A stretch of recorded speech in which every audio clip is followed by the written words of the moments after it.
Welcome to Kishore academy. இன்றைக்கி இந்த வீடியோவில் 11th ஸ்டாண்டர்ட் ஃபிசிக்ஸ் எக்ஸாம்பிள் 2.9 என்ன அப்படிங்கிறத பார்க்க போகிறோம். இந்த சம் வந்து ரொம்ப easy. 2 vectors are given as r vector is equal to 2i plus 3j plus 5k and f vector is equal to 3i minus 2j plus 4k. Find the resultant vector. Torque is equal to r into f. Torque vector is equal to r vector into f vector அப்படின்னு சொல்லி கொடுத்துருக்குறாங்க. Cross product. அப்போ கொடுத்துருக்கிற ரெண்டு வெக்டாரையும் cross product பண்ணிட்டா answer ஆட்டோமேட்டிக்காக வரப்போகுது. இந்த மாடலில் சம்ஸ் வந்து நீங்கள் மேக்ஸில் கூட என்ன செஞ்சுருப்பீங்க, பார்த்துருப்பீங்க. ஸோ எப்படி ஒர்க் அவுட் பண்ணணும், மேட்ரிக்ஸ் ஃபார்மேட்டில் எழுதணும். ஃபர்ஸ்ட் ரோவில் ஐஜேகேன்னு எழுதிக்கோங்க. செகண்ட் ரோவில் ஆரோட வேல்யூஸ், தேர்ட் ரோவில் எஃப்போட வேல்யூஸ். சைன் மாறாமல் கரெக்டாக எழுதணும். இதுக்கப்புறம் சிம்பிளிஃபிகேஷன் பார்ப்போம்.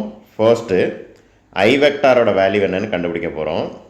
அதுக்கு என்ன செய்யணும் அப்படின்னா, ஐ இருக்கிற ரோ அண்ட் ஐ இருக்கிற காலம் ரெண்டையும் என்ன செஞ்சுக்கணும், கேன்சல் பண்ணிக்கணும். கேன்சல் பண்ணிவிட்டு மீதி இருக்கிற 4 வேல்யூவில் இந்த ரெண்டையும் மல்டிப்ளை பண்ணுங்கள். ஸோ 3 into 4 கிராஸாக மல்டிப்ளை பண்ணுங்கள், 12.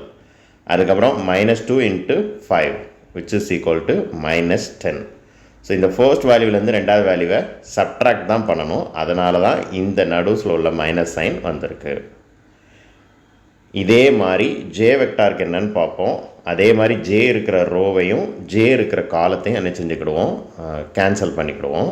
பண்ணிவிட்டு இப்போ என்ன செய்யணும் அப்படின்னா, இந்த ஜேயில் மட்டும் ஒரு சின்ன சேஞ்ச். இந்த ரெண்டு வேல்யூவையும் தான் ஃபஸ்ட்டு மல்டிப்ளை பண்ணணும், 5 into 3. அதுக்கப்புறம் தான் இந்த ரெண்டு வேல்யூவையும் என்ன செய்யணும், மல்டிப்ளை பண்ணணும். ஸோ ஐ நம்ம எப்படி பண்ணோமோ அதுக்கு just opposite. That's all.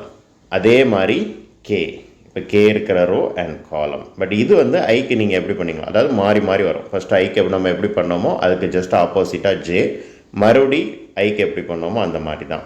So இங்கே இந்த ரெண்டையும் தான் மல்டிப்ளை பண்ணணும். 2 into -2 -4. அதுக்கப்புறம் இந்த ரெண்டையும் மல்டிப்ளை பண்ணணும், 9. இந்த மைனஸ் சைன் வந்து நம்ம ஃபார்முலாவில் இருக்கிற மைனஸ் தான். ஓகே, இப்போ பாருங்கள், இந்த மைனஸ் இன்ட்டு மைனஸ் ப்ளஸ் ஆயிரும். அப்போது +10 ஆயிரும். ரெண்டையும் ஆட் பண்ணால் 22. இங்கே 15லேருந்து 8 சப்ட்ராக்ட் பண்ணி எழுதணும். இங்கே ரெண்டுமே மைனஸில் தான் இருக்குது. ஆட் பண்ணி காமனான சைன் என்ன அப்படிங்கிறது என்ன செய்யணும், எழுதணும். That's all. தேங்க்யூ.